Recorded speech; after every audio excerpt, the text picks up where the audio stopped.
has a love for nature and everything green. On a personal journey to reduce her own carbon footprint, she is here today to share one of the ways she's helping to make the world a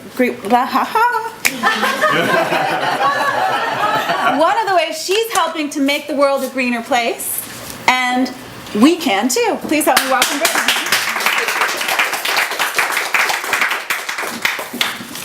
Who here loves to eat? Everyone? All right, good. Who here grows food in their garden now and eats it? Or is kind of afraid to, but tries. I brought some stuff from my garden. We've got broccoli. This is a beet I had to weed out. It's kind of small still, and cilantro, and so basically a whole salad right there if anyone's hungry right now. I'm here to get you all to support organic agriculture.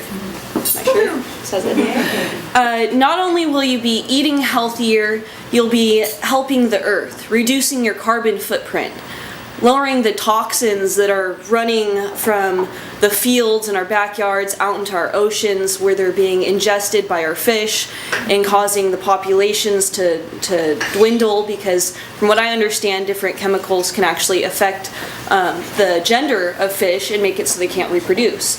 So it all, like the sand and the lava, it all flows down and affects other things and changes. So one of the main ideas behind organic gardening is you don't use pesticides and you don't use chemicals. You go to raw natural resources and you use that to grow your plants. You use organic compost and compost tea and organic soil to encourage your plants to grow instead of steroids and pesticides and things that can harm you and the environment.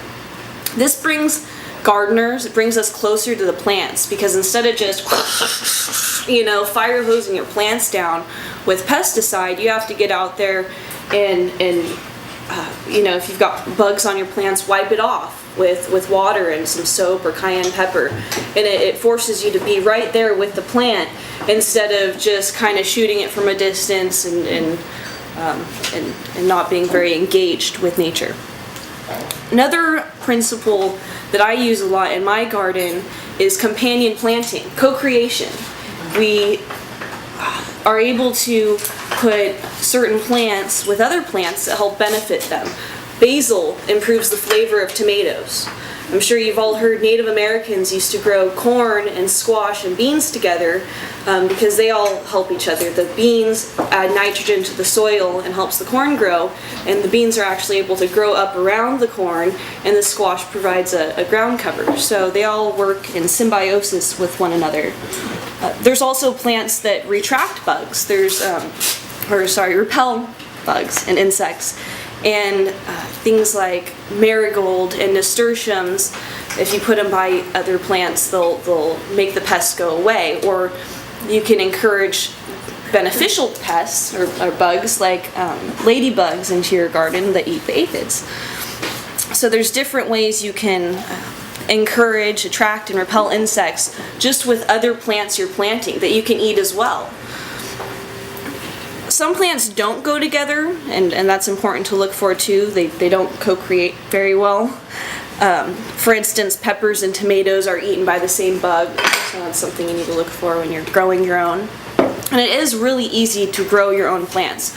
For instance, I had a tomato, my boyfriend's aunt gave me a tomato from her backyard, and it went bad. I wasn't able to eat it in time, and so I just hucked it out into the garden, smashed it up. I don't even think I watered it, you guys, and it all these little baby tomatoes just started coming up. I had to give some away. Some of them died because I just didn't have room for all these tomatoes. So it's easy, it's fun, it's relaxing, it's good for you, it's good for your wallet. I'm able to eat my own food as a supplement to what I buy in the store, and it really makes a difference. Not having to buy avocados, which you guys all know are $1.50 each. Oranges this last year, you guys saw the oranges I brought in and we tasted them. The prices of those went up really high since the frosts in Florida. So things like this are able to reduce your cost and help the earth. I want to encourage all of you to go home and grow your own garden. Start small. Start with a tomato plant. They grow like weeds around here. Just add water.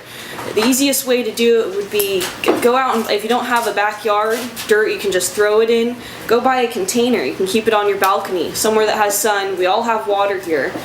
You can start getting organic soil from Lowe's. Any kind of Walmart has organic soil now. Just throw it in the pot. You can go out and buy an organic tomato from the store, eat half of it, throw the other half in the ground, and just add water, and you'll have tomatoes. It's healthier, it's fun, it's good for you, it's good for the planet. I encourage all of you guys to go out and try it, and report back to me if you have any questions.